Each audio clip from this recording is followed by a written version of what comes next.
how to make Pinterest account without email.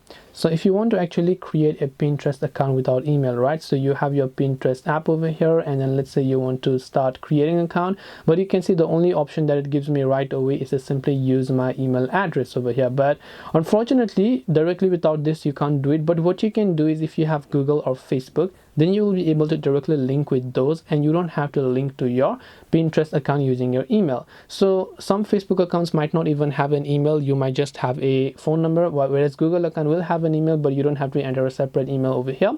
So if you want to continue with your Google or Facebook account, so that you don't want to use your personal email, you can actually go ahead and then do that, because other than this there's actually no other way. You can use a Google account to link it, or you can use a Facebook account to link it if you don't want to use your email address directly. So I hope that this video helped you. If you have got any more questions, feel free to also leave them down in the comment section below. Thank you for watching till the very end of this tutorial, and as always, see you soon in the next video.